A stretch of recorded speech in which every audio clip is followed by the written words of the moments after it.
9 సంవత్సరాలు అయిపోయి 100 సంవత్సరాలు అడుగు పెడుతున్న సందర్భంగా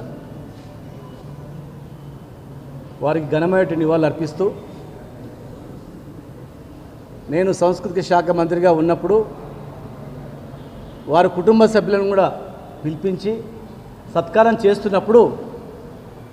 ఒక దాశరథి గారే కాదు తెలంగాణలో ఎంతోమంది వైతాళికులను సన్మానం చేసి సత్కారం చేసి అవార్డులు ఇవ్వడం అనేది నిజంగా కేసీఆర్ గారే ముఖ్యమంత్రి కాకపోతే మాకు ఇవి జరిగేటివా, తెలంగాణ రాకపోతే మాకు ఈ సత్కారాలు ఉండేటివా, మరుగున పడి మమ్మల్ని ఇంత పెద్ద కవిత్వం ఉన్న ఎంతోమంది కవులను కూడా ఎక్కడ కూడా వెలుగులోకి తీసుకురాకుండా తెలంగాణలో కవులే లేరన్నట్లు భావన జరిగేది. కేసీఆర్ వచ్చిన తర్వాతనే, కేసీఆర్ గారు ముఖ్యమంత్రి అయిన తర్వాతనే, తెలంగాణ తెచ్చిన తర్వాతనే తెలంగాణ ఉన్నటువంటి కవులకు కావచ్చు, కళాకారులకు కావచ్చు, వైతాళికులకు కావచ్చు ఎంతోమందిని అవార్డులు ఇచ్చి సత్కరించుకోవడం అనేది నిజంగా ఎంతో అదృష్టం అని చెప్పి వాళ్ళ కుటుంబ సభ్యులు చెప్పినటువంటిది ఈ సందర్భం గుర్తు చేస్తూ ఉన్నాను. ఈరోజు మీరు చూడండి, కాళోజీ గారి నుంచి మొదలుకుంటే, సురం ప్రతాప్ రెడ్డి గారి నుంచి మొదలుకుంటే, దాశరథి గారు ఎంతోమంది అసలు కవులే లేరన్నప్పుడు 100కు పైగా కవులు ఉన్నారని చరిత్ర ముందర పెట్టినటువంటి గోల్కొండ పత్రిక ద్వారా మా జిల్లా వాసినటువంటి సురవన్ ప్రతాప్ రెడ్డి గారు. ఆ తర్వాత క్రమంలో అసలు తెలంగాణ భాషనే కాదు ఇది యాస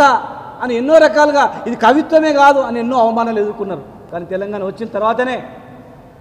మేము తెలంగాణ ఉద్యమంలో కూడా తెలంగాణ నా తెలంగాణ కోటి రతనాల వీల, ఇంకొక కవి ప్రాంతీయతరుడు ద్రోహం చేస్తే పొలిమేర దాకా తరిమి కొట్టండి, ఈ ప్రాంతం వారు ద్రోహం చేస్తే ఇక్కడే పాతి పెట్టండి అని ఇలాంటి మహనీయుల కవుల యొక్క వాళ్ళ యొక్క ఆలోచనలతో వాళ్ళ యొక్క కవిత్వంతోనే తెలంగాణ ఉద్యమం ముఖ్యమంత్రి మాజీ ముఖ్యమంత్రి కేసీఆర్ గారు కూడా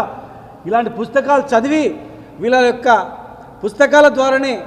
తెలంగాణ వస్తే తప్ప ఈ ప్రాంతం బాగుపడదని తెలంగాణ తెచ్చిన సందర్భం.